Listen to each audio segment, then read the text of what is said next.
India TV आपके साथ मैं हूं प्राची पाराशर। बीच चुनाव पासवर्ड बदल रहा है, कांग्रेस का भी पासवर्ड बदल रहा है, बीजेपी का भी पासवर्ड बदल रहा है। कांग्रेस अध्यक्ष खड़गे ने राहुल गांधी के हाथ से उनका खटाखट वाला पासवर्ड ले लिया। वोटिंग से 12 दिन पहले नरेंद्र मोदी को सबसे बड़ा मुद्दा इस बार मल्लिकार्जुन खड़गे ने दिया। फ्री वाली स्कीम को लेकर कांग्रेस अध्यक्ष खड़गे ने महाअघाड़ी को नसीहत दी है। कहा है कि उतनी ही गारंटी दो जितनी पूरी कर सको। खड़गे के इस बयान पर मोदी ने कांग्रेस के खोखले वादों से सावधान रहने को कहा। मोदी ने एग्जाम्पल देकर बताया कि कैसे कर्नाटक में कांग्रेस अपनी ही सरकार की स्कीम को बंद करने जा रही है। हिमाचल में कांग्रेस सरकारी कर्मचारियों को समय पर तनख्वाह नहीं दे पा रही है। तेलंगाना में कांग्रेस अब तक किसानों की कर्ज माफी तक नहीं कर पाई है और चौथी सरकार बनती नहीं दिख रही है। उससे पहले ही सेल्फ गोल हो गया है, हाथ से रेवड़ी चली गई। अब कांग्रेस के पास सिर्फ एक टेप बचा है, सिर्फ एक मुद्दा बचा है, बटोगे तो कटोगे। लेकिन यह मुद्दा हिंदू मोहल्लों से ज्यादा मुस्लिम मोहल्लों में चल रहा है। यह टेप हिंदू धर्म गुरु नहीं, मौलाना और मुफ्ती बजा रहे हैं।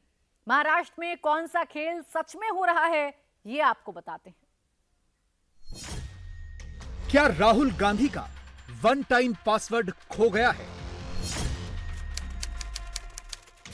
क्या नरेंद्र मोदी को नया पासवर्ड मिल गया है? क्या योगी आदित्यनाथ अब हिंदू वोट के नए मैग्नेट हैं? और अखिलेश यादव को 2 नारों से 9 सीट हारने का डर क्यों सता रहा है?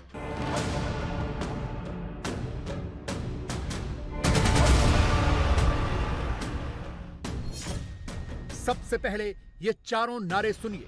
नंबर 1, एक हैं तो सेफ हैं। नंबर 2, बंटे तो कटे। नंबर 3, न बटेंगे न कटेंगे न डरेंगे। नंबर 4, जुड़ेंगे तो जीतेंगे। तीनों नारे देने वाले नेता अलग अलग हैं। एक नारा है नरेंद्र मोदी का, दूसरा नारा है योगी आदित्यनाथ का, तीसरा और चौथा नारा है अखिलेश यादव और समाजवादी पार्टी का। लेकिन इन चारों नारों का सबसे ज्यादा असर हिंदुओं पर नहीं हुआ है, असर मुसलमानों पर पड़ा है। आप कहेंगे कैसे? तो चलिए ट्रेलर देखिए ऐसे। हम किसी एक कैंडिडेट को सपोर्ट करने का ऐलान करेंगे ताकि वोट डिवाइड न हो। महाराष्ट्र से एक क्रांति शुरू होगी जो देश के चप्पे चप्पे में पहुंचेगी। मेरा आना ही मैसेज है, आप अभी मुझे पहचानते नहीं है। ये महाराष्ट्र की अस्मिता का भी सवाल है। आज आप सिचुएशन देख रहे हैं कि आज सिचुएशन ये है कि मुसलमानों को हरास करना, उनको परेशान करना, उनको सताना, ये पॉलिटिकल सक्सेस का टूल बन गया है कि हर पॉलिटिकल लीडर अपनी ये इमेज बनाना चाहता है कि वो मुसलमानों के करीब नहीं है बल्कि उनसे दूर है, उनके मसाइल से दूर है। तो जाहिर है कि इस सिचुएशन को हमें खत्म करना है। हमारा मकसद ये है कि हम सिर्फ ये नवंबर के महीने में होने वाले इंतखाबी अमल तक नहीं रुकेंगे। महाराष्ट्र की चुनावी पिच पर जबरदस्त ट्विस्ट आया है। यह ट्विस्ट मोदी के 5 शब्द वाले एक बयान से आया है। मोदी के वो शब्द हैं, एक हैं तो सेफ हैं, और इन शब्दों का डायरेक्ट असर अब मुसलमानों पर भी दिखने लगा है। महाराष्ट्र में मुसलमानों का एक तबका अगर महाअघाड़ी के साथ है तो दूसरा तबका अब मोदी के साथ आ गया है। पोस्टर देख लीजिए, शब्द पढ़ लीजिए। महाराष्ट्र की मुस्लिम सीटों का गुणाभाग करने वाले मौलाना सज्जाद नोमानी महाराष्ट्र के जालना में दाखिल होकर मुसलमानों को एकजुट करने लगे हैं। तो दूसरी तरफ मुसलमानों का एक दूसरा तबका खुलकर बीजेपी के लिए वोट मांगने लगा है। यह कोई हवाई बातें नहीं है, दोनों के ऑडियो वीडियो अवेलेबल हैं। देश के अंदर फूट डालने वाली शक्तियां हैं जो आज सत्ता में हैं, वो विदेशी ताकतों की एजेंट हैं। उसी पुराने फार्मूले पर अमल करने की कोशिश कर रही हैं, डिवाइड एंड रूल। महाराष्ट्र की जनता से मेरी अपील है कि आने वाले चुनाव में आप पूरे देश महाराष्ट्र के लोग खुद फैसला करें। फाशीवादी ताकतों को कमजोर करना देश के हित में है कि नहीं है। जो लोग इस देश को तोड़ना चाह रहे हैं और जो लोग नफरत के सौदागर हैं, जो लोग नफरत का एजेंडा देश में फैला रहे हैं, लड़ा रहे हैं। अब उन्होंने कहा कि अब अगर तुमने चुनाव में कांग्रेस को वोट दिया तो कांग्रेस तुम्हारी 2 भैंसों में से एक भैंस ले जाएगी और एक भैंस मुसलमान को दे देगी। दुनिया की सबसे बड़ी डेमोक्रेसी का प्राइम मिनिस्टर इतनी जाहिलाना बात कर रहा है। महिलाओं से कहा कि अगर तुमने कांग्रेस को वोट दिया तो फिर वो तुम्हारे गले से कांग्रेस वाले मंगलसूत्र खींच के ले जाएंगे और वो भी मुस्लिम महिलाओं को दे देंगे। क्या वक्त नहीं आ गया है कि देश को ऐसे जाहिल, ऐसे फाशीवादी लोगों से छुटकारा दिलाया जाए? आप हजरात जानते हैं कि यहाँ पर अब ज्यादा बोलने से बेहतर ये है कि हम अपने काम के अंदर लगे। हमने तो 3 रोज पहले से काम शुरू कर दिया। मैं तमाम कार्यकर्ताओं से, दोस्तों से, भाइयों से और तमाम आए हुए मेहमानों से विनती करूंगा कि यहाँ पर ज्यादा भाषण न देते हुए 18-20 तारीख तक के हमको ज्यादा से ज्यादा मेहनत करना है।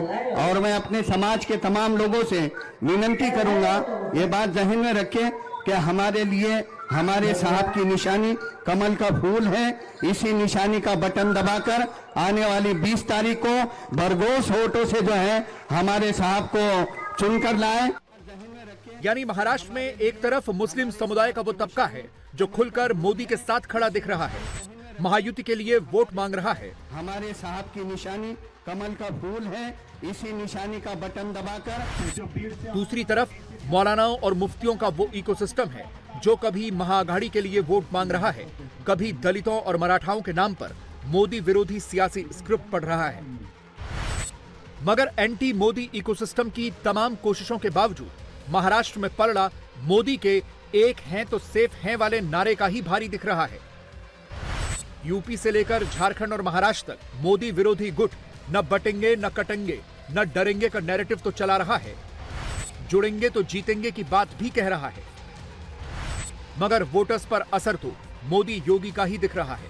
और अब तो योगी ने जाति धर्म भाषा के नाम पर देश को बांटने वाले गैंग के डीएनए को रावण और दुर्योधन का डीएनए बताकर पूरा का पूरा पॉलिटिकल सीन ही बदल दिया है। आज जब प्रहार हो रहे हैं, कोई जाति के नाम पे बांट रहा है, कोई क्षेत्र के नाम पे बांट रहा है, कोई भाषा के नाम पे बांट रहा है। याद करना, ये बांटने वाले तत्व, इनमें रावण और दुर्योधन का ही डीएनए इसमें काम कर रहा है। ये वही काम कर रहे हैं जो त्रेता युग में रावण ने किया था।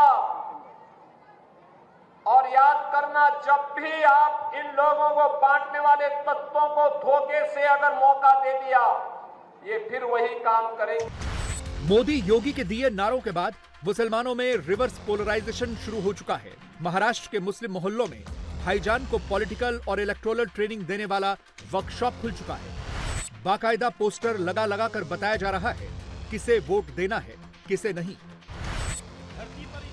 और ऐसे वर्कशॉप में दी जा रही स्पीच से एक चीज तो क्लियर है, मुसलमानों के बीच महाअघाड़ी के लिए ही माहौल बनाया जा रहा है। राहुल गांधी और कांग्रेस को खुल्लम खुल्ला समर्थन दिया जा रहा है।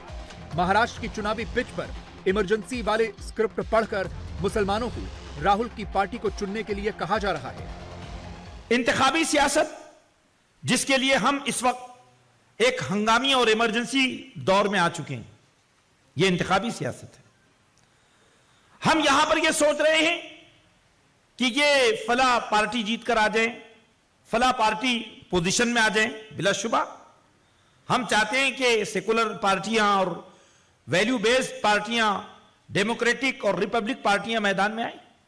आप इस बात को जानिए कि दरअसल इस मुल्क में सियासी जो नजरियात कायम किए जा रहे हैं, जो पॉलिटिकल नैरेटिव्स इस मुल्क के अंदर बनाए जा रहे हैं, वो दरअसल जमहूरी कदरों को पामाल कर रहे हैं। निगेटिव प्रोपेगेंडे, मनफी सोच, नफरत की सियासत, इंसानों के दरमियान खलीज, इंसानी रिस्पेक्ट, ऑनर, उसका खात्मा, बुनियादी इंसानी हुकूक की पामाली, लोगों के पर्सनल लाइफ पे हमले, लोगों के तशख़्ख़ुस को बर्बाद करने की कोशिशें, इन तमाम ये जो तमाम चीजें हैं भाइयों, ये हमारे एक अजीम भारत की तस्वीर नहीं हो सकती है। एक चीज तो यह है कि मुल्क के जो हुक्मरान हैं उनके कॉन्सेप्ट ये हैं कि वो पूरे मुल्क के अंदर जब वो हुकूमत में आ रहे हैं तो वो ये समझते हैं कि जिन लोगों ने हमको वोट नहीं दिया हम उनके हाकिम नहीं हैं, हम उनके खादिम नहीं हैं। वो डंके की चोट ये कहते हैं। आप सोचिए कि ये हमारे मुल्क की कितनी बदनसीबी है।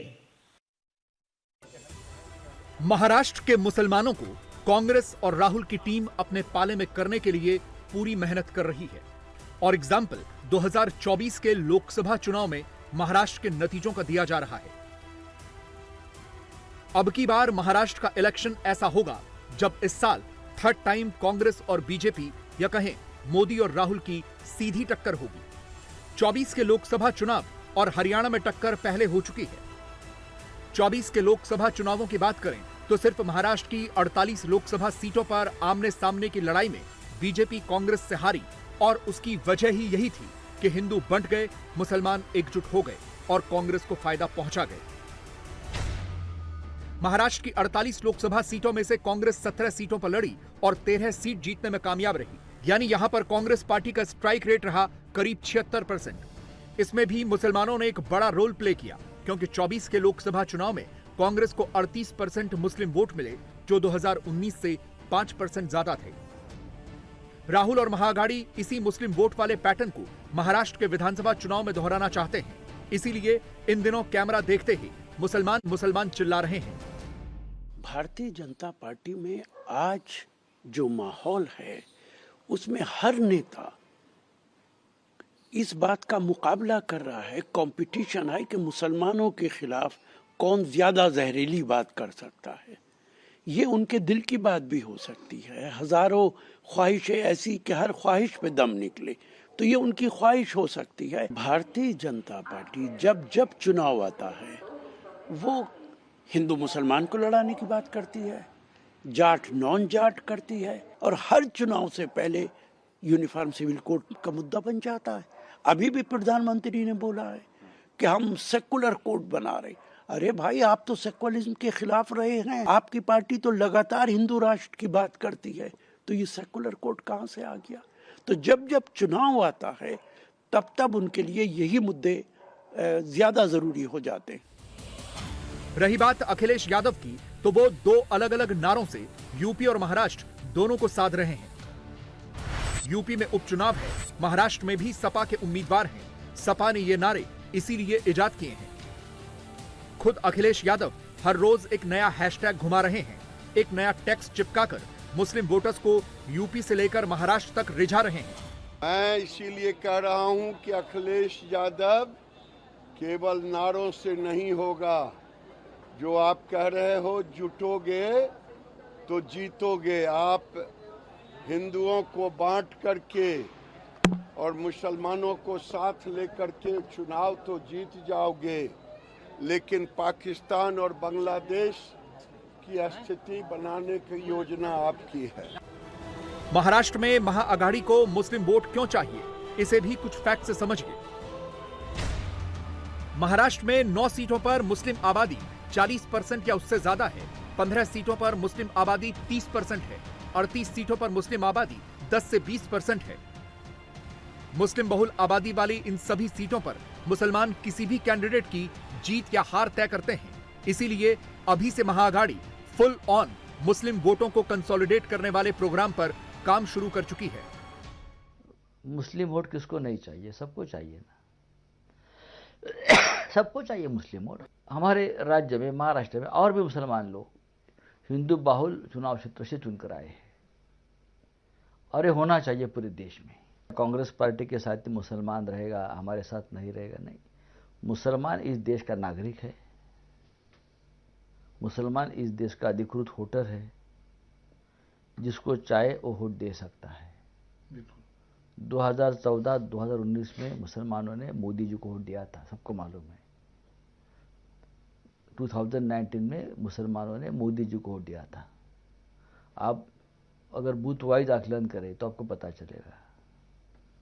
अगर मुसलमान अब महाविकास आघाड़ी या इंडिया आघाड़ी को वोट देना चाहता है तो उसके ऊपर कोई एक्सेप्ट नहीं होना चाहिए। मुसलमानों से झगड़ा करना हिंदुत्व नहीं है। बेवजह मुसलमानों से संघर्ष करना, उनको गालियाँ देना, ये कौन सा हिंदुत्व है? हमको हिंदू को मुसलमान के एरिया में खड़ा कर चुन कर लाना है और हिंदू एरिया में मुसलमान को भी चुनकर लाना है। और बाकी का काम वो मौलाना, मौलवी और मुफ्ती कर रहे हैं, जिन्होंने या तो महाराष्ट्र में डेरा डाल रखा है या फिर बंद कमरों में बैठकें बुला बुलाकर महाराष्ट्र के मुसलमानों को महाआघाड़ी के साथ आने को कहा है। और इसकी एक वजह हरियाणा भी है। अब की बार हरियाणा के चुनाव में वहां के 59% मुसलमानों ने कांग्रेस पार्टी को वोट दिया। भाईजान वाला यही कंसोलिडेशन महाआघाड़ी महाराष्ट्र में करना चाहती है और इसकी वर्कशॉप महाराष्ट्र में कई दिनों पहले खुल गई है। सारे वीडियो एक एक करके आने लगे हैं। Identity driven emotional politics, identity driven emotional politics, identity politics कि मुसलमानों को भी दूसरी कौमों की तरह, नस्लों की तरह एक नस्ल बना दिया जाए, एक एथनिक ग्रुप बना दिया जाए और उनकी आइडेंटिटी को लेकर पॉलिटिक्स की जाए। उनकी नस्ल को, उनकी एथनिक, उनकी जो आइडेंटिटी है उसको भी नस्ली आइडेंटिटी बना दिया जाए और सिर्फ उसी को सियासत की बुनियाद बनाया जाए। Agenda driven politics of justice कि हमारे पास क्लियर एजेंडा हो। जुल्म से हमारी दुश्मनी है, नाइंसाफी से हमारी दुश्मनी है, नफरत से हमारी दुश्मनी है। क्लियर कट हमारा एजेंडा हो और वो एजेंडा ही हमारी सियासत की बुनियाद बने कि नैरेटिव कैसे बिल्ड किया जाए, डिस्कोर्स कैसे चलाया जाए, जो कुछ एजेंडा आपने तय किया है उसको कैसे पॉलिटिकल डिस्कोर्स का मौजू बनाया जाए। यह काम गांव-गांव में होना है, गली गली में होना है। इस एजेंडे को लेकर जाइए, उसकी बुनियाद पर अवेयरनेस पैदा कीजिए। फिरका परस्त ताकतें चाहती हैं कि हेट्रेट का एजेंडा हो, कम्युनल एजेंडा हो, किसी संत को, किसी स्वामी को खड़ा कर दिया जाए और वो कुछ बदतमीजी कर दे, वो एजेंडा बन जाए। कहीं कुछ शरारत कर दी जाए और फिर वो एजेंडा बन जाए। सारी कौम, सारी रियासत उसी में उलझ कर रह जाए। ये सियासी लीडर्स चाहते हैं। हमारी कोशिश होनी चाहिए कि ये नफरती एजेंडा बिल्कुल बहस का मौजू ही ना बनने पाए। मंदिर मस्जिद की सियासत ये बहस का मौजू ही ना बनने पाए। हिंदू मुस्लिम ये बहस का मौजू ही ना बनने पाए। महाराष्ट्र की लोकसभा सीटों पर मुसलमान पोलराइज हुआ तो राहुल को फायदा हो गया, लेकिन वो सिर्फ राहुल का ओटीपी यानी वन टाइम पासवर्ड था, क्योंकि जब हरियाणा का चुनाव आया तो मुस्लिम वोट मिलने के बावजूद राहुल का ओटीपी एक्सपायर कर गया। और इसकी वजह यह थी कि हरियाणा विधानसभा चुनाव में बीजेपी और कांग्रेस की डायरेक्ट फाइट हुई। हरियाणा में बराबरी का मुकाबला हुआ और बीजेपी ने कांग्रेस को लगातार तीसरी बार हरा दिया। और तब बीजेपी की जीत का फॉर्मूला था बंटे तो कटे।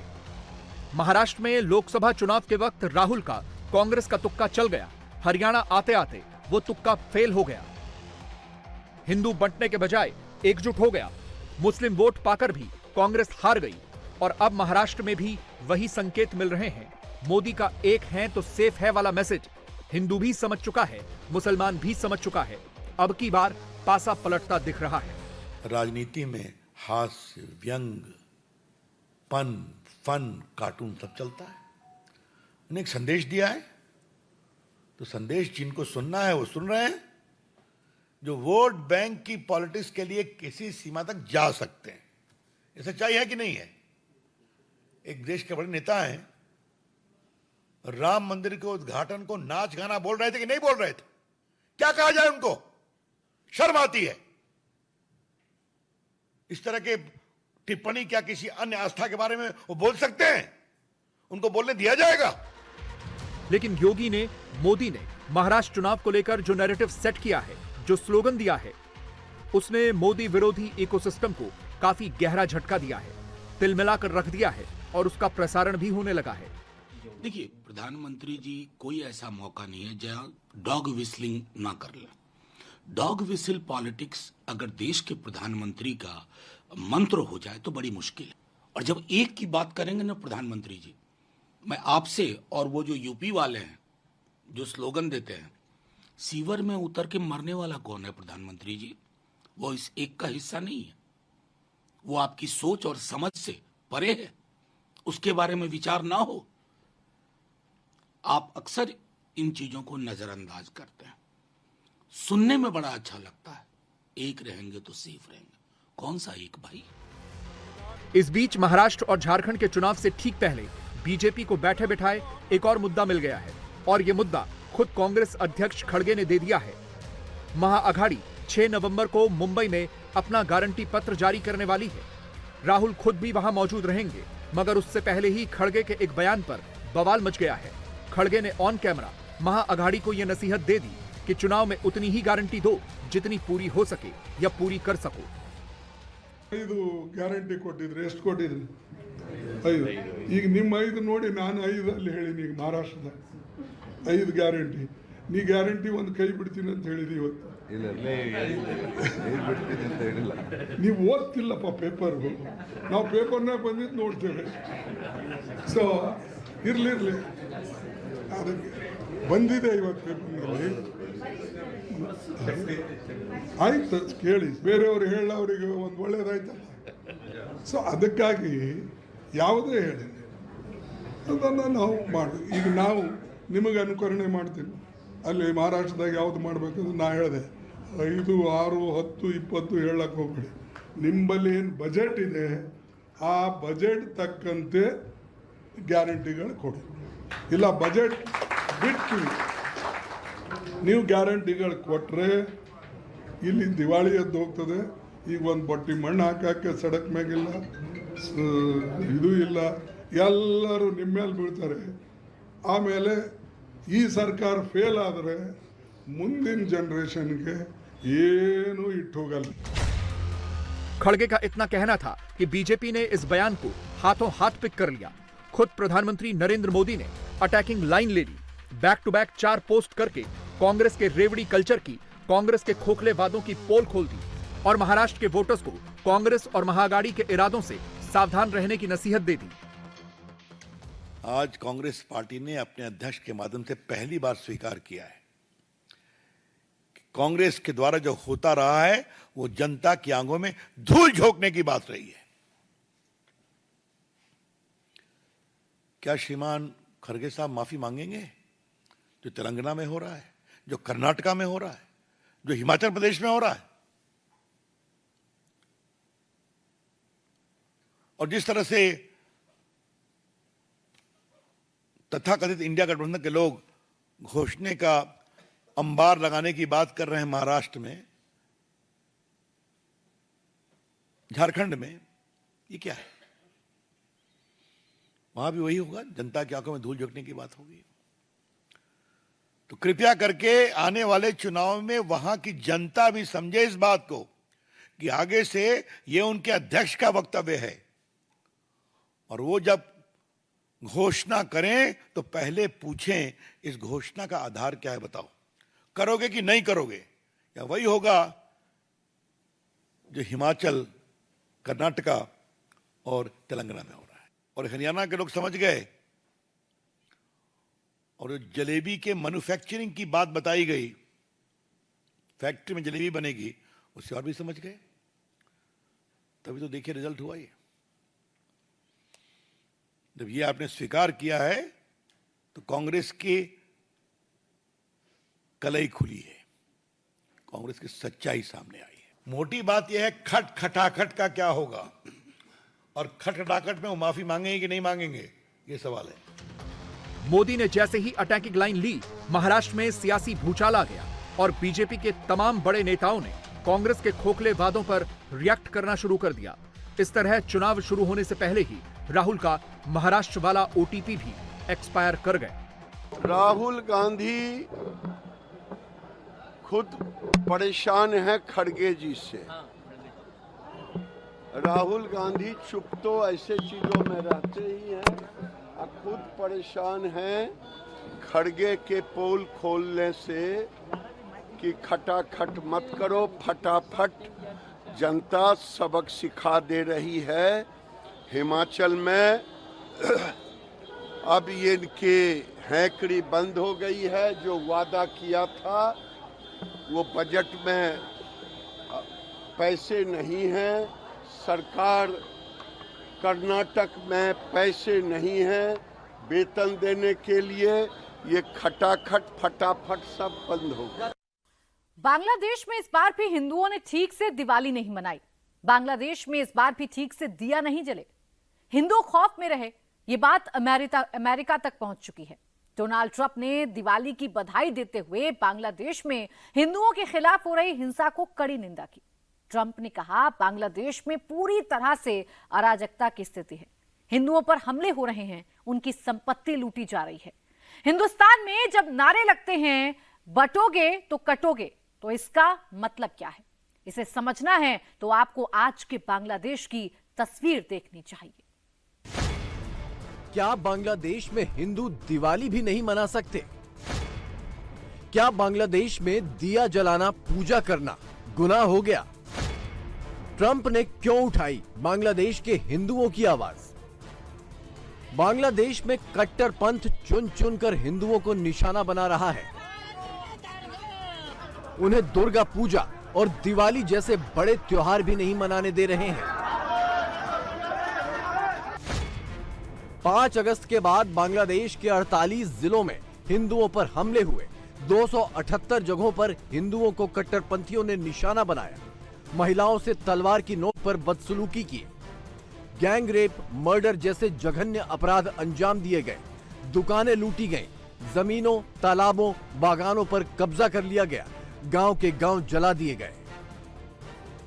बांग्लादेश में हिंदुओं के खिलाफ ये सब क्यों किया जा रहा है? कट्टरपंथी चाहते हैं कि हिंदू बांग्लादेश से भाग जाएं या फिर अपना धर्म छोड़ दें। कट्टरपंथी शरिया कानून से बांग्लादेश चलाना चाहते हैं। वो हिंदू, बौद्ध, क्रिश्चियन सभी अल्पसंख्यकों पर इसे थोपना चाहते हैं। लेकिन हिंदुओं ने अब भागने की बजाय इंकलाब का ऐलान कर दिया है। कट्टरपंथियों के आगे घुटने टेकने की बजाय उनसे लड़ने का फैसला कर लिया है। इसकी अगुवाई सनातन जागरण मंच और बांग्लादेश हिंदू बौद्ध क्रिश्चियन एकता परिषद कर रहे हैं। सनातन जागरण मंच ने बांग्लादेश के 64 जिलों में प्रोटेस्ट मार्च का आयोजन किया है, जबकि बांग्लादेश में हिंदू बौद्ध क्रिश्चियन एकता परिषद ने 2000 से ज्यादा केस फाइल तैयार की है। ये वो केस हैं जो 5 अगस्त के बाद कट्टरपंथियों ने अंजाम दिए हैं। बांग्लादेश में हिंदू एकता मार्च ने यूनुस सरकार और कट्टरपंथियों की नाक में दम कर दिया है। चटगांव समेत बांग्लादेश के अलग अलग जिलों में हिंदुओं ने प्रोटेस्ट मार्च तेज कर दिए हैं। हिंदू सेना मशाल लेकर बांग्लादेश के जिले जिले निकल पड़ी है। हिंदू फोर्स को देखकर बांग्लादेश के प्रधानमंत्री मोहम्मद यूनुस के होश उड़ गए हैं। अब उन्होंने बांग्लादेश की आर्मी को मैदान में उतारा है। अब बांग्लादेश में निहत्थी हिंदू फोर्स और मोहम्मद यूनुस की आर्मी आमने सामने है। चटगांव हिंदू प्रदर्शनकारियों और बांग्लादेश आर्मी के बीच सबसे ज्यादा संघर्ष अंदर किला, जमाल खान और चेरगी पहाड़ जैसे इलाकों में चल रहा है। बांग्लादेश के हिंदुओं के लिए ये जीने मरने का संघर्ष है, उनके अस्तित्व की लड़ाई है। कट्टरपंथियों से बांग्लादेश को और वहां के हिंदुओं को बचाने के लिए सनातन जागरण मंच ने मोर्चा खोला है। उन्हें आंदोलन से हटाने के लिए बांग्लादेश सरकार ने नया पैंतरा चला है। हिंदू प्रोटेस्ट मार्च की अगुवाई कर रहे 19 लोगों के खिलाफ देशद्रोह का केस दर्ज कर लिया गया है। उन पर राष्ट्रीय ध्वज के अपमान का आरोप लगाया गया है। कहा गया है कि 25 अक्टूबर को चटगांव के 0 पॉइंट पर बांग्लादेश के राष्ट्रीय ध्वज के ऊपर केसरिया झंडा फहराया गया, जो देशद्रोह है। बांग्लादेश की सरकार के निशाने पर सनातन जागरण मंच के चिन्मय दास ब्रह्मचारी हैं, जो इस्कॉन का प्रमुख चेहरा हैं। उनके अलावा कई और साधु संतों और प्रदर्शनकारियों के खिलाफ भी देशद्रोह का केस दर्ज कर लिया गया है।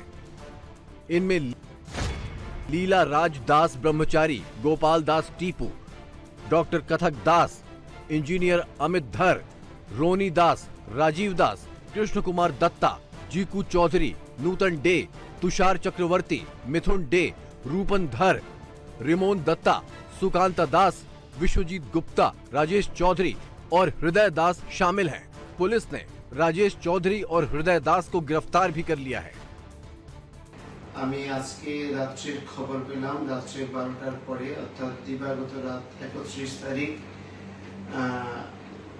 প্রথম প্রহরে আমার বিরুদ্ধে রাষ্ট্রদ্রোহ মামলা করা হয়েছে। যে জাতীয় পতাকা অবমাননা মামলাতে কোতোয়ালি থানায় একটি রাষ্ট্রদ্রোহ মামলা প্রদান করা হয়েছে এবং সেই মামলায় আমি সহ শ্রীপাদ লীলারাজ গৌরদাস ব্রহ্মচারী প্রভু সহ প্রায় 17-18 জনকে আসামি করা হয়েছে, অজ্ঞাতনামাকে দেওয়া হয়েছে।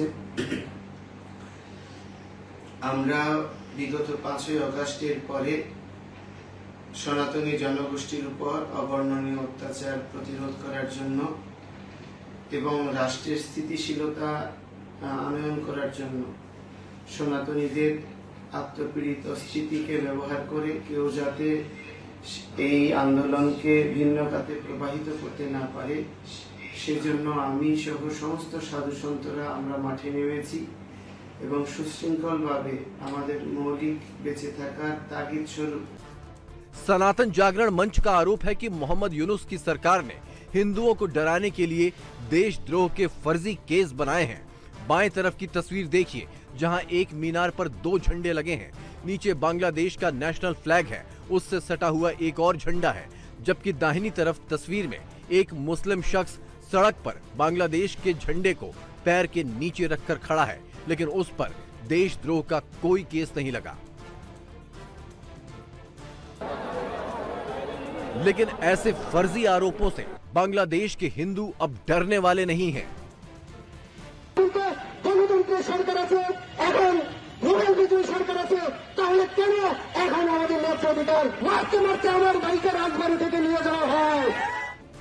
सनातन जागरण मंच ने 72 घंटे का अल्टीमेटम बांग्लादेश सरकार को दिया है। अगर चिन्मय दास ब्रह्मचारी समेत 19 लोगों पर लगाया गया देशद्रोह का केस वापस नहीं लिया जाता तो हिंदू आर पार की जंग छेड़ देंगे। साधु संतों ने बांग्लादेश की सरकार को 2 टूक बता दिया है कि वो अब डरने वाले नहीं हैं।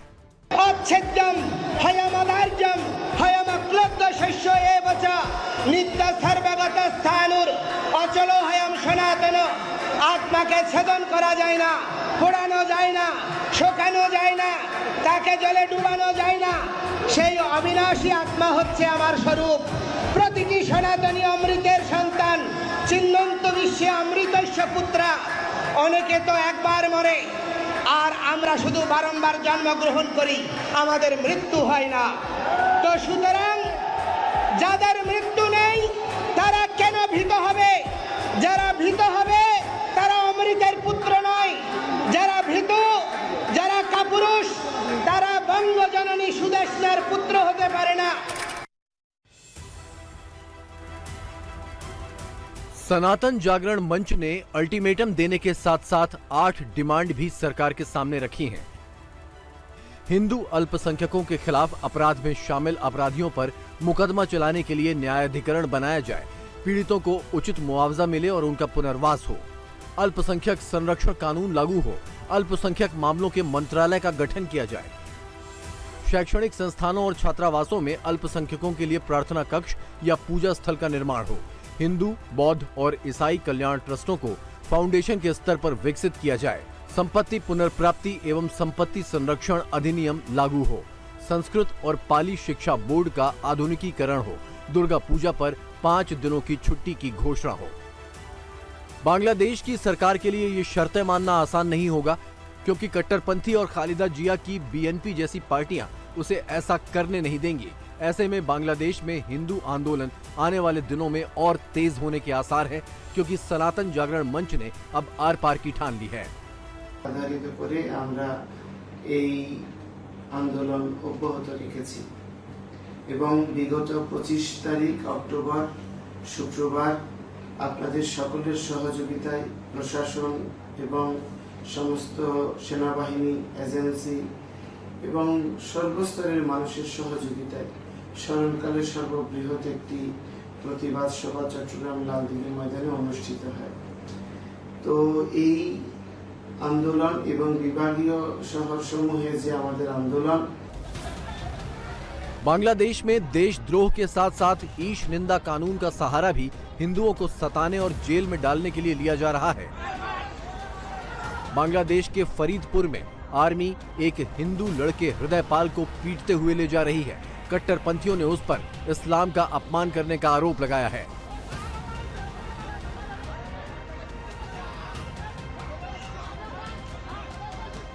सत्रह साल के एक और युवक उत्सव मंडल को भी ईश निंदा के फर्जी आरोपों में पुलिस उठा ले गई थी, जिसका अब तक कुछ अता पता नहीं है। अब सवाल उठता है कि कैसे हिंदू युवकों को ईश निंदा के फर्जी आरोपों में फंसाया जा रहा है। इसका एक गंभीर पैटर्न सामने आया है। रिपोर्ट के मुताबिक हिंदू युवकों के सोशल मीडिया अकाउंट्स को पहले कट्टरपंथी हैक करते हैं, फिर उस पर ऐसी पोस्ट लिखते हैं जो ईश निंदा के दायरे में आती है। फिर कुछ लोग इसकी शिकायत पुलिस थानों में करते हैं और सबूत के तौर पर पोस्ट दिखाते हैं। कट्टरपंथी पुलिस एक्शन को लेकर हंगामा करते हैं। उसके बाद पुलिस हिंदू युवकों को टॉर्चर करती हुई थाने ले जाती है। हिंदू संगठनों की मांग है कि ईश निंदा में गिरफ्तारी से पहले अकाउंट की डिजिटल फोरेंसिक जांच हो, हिंदू युवकों को डिजिटल सुरक्षा दी जाए। लेकिन बांग्लादेश में जो सरकार है उससे फिलहाल ऐसी उम्मीद कतई नहीं की जा सकती। ये सरकार तो मेडिकल कॉलेज में पढ़ने वाली छात्राओं को भी सुरक्षा नहीं दे पा रही। ये तस्वीरें ढाका के सलीमुद्दीन मेडिकल कॉलेज की हैं, जहां कट्टरपंथी डंडे के बल पर डॉक्टरी की पढ़ाई कर रही लड़कियों को धमका रहे हैं। रिपोर्ट के मुताबिक जमाते इस्लामी और हिजबुल तहरीक से जुड़े कट्टरपंथी मेडिकल कॉलेज में लाठी डंडे लेकर घुस गए और क्लासरूम से लड़कियों को भगा दिया। वहां पढ़ा रहे प्रोफेसर की भी हिम्मत नहीं हुई कि उन्हें रोके। प्रोफेसर क्या करते जब गेट पर तैनात सुरक्षा कर्मियों ने कट्टरपंथियों को क्लासरूम में जाने दिया। इसे बांग्लादेश में शरिया कानून लाने की शुरुआत माना जा रहा है। पिछले दिनों राजशाही महिला कॉलेज की एक छात्रा को भी क्लासरूम में घुसकर पीटा गया था। अगर इन्हें अभी नहीं रोका गया तो बांग्लादेश को न सिर्फ हिंदू बल्कि मुस्लिम महिलाओं के लिए भी नर्क बनते ज्यादा दिन नहीं लगेंगे।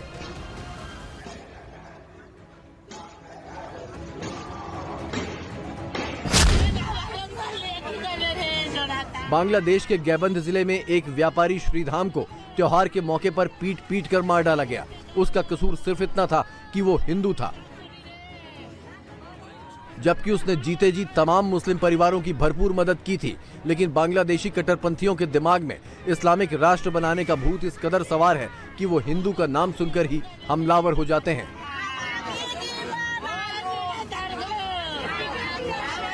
बांग्लादेश के मदारीपुर जिले में कुछ दिन पहले कट्टरपंथियों ने हिंदुओं को काली पूजा नहीं करने दी थी।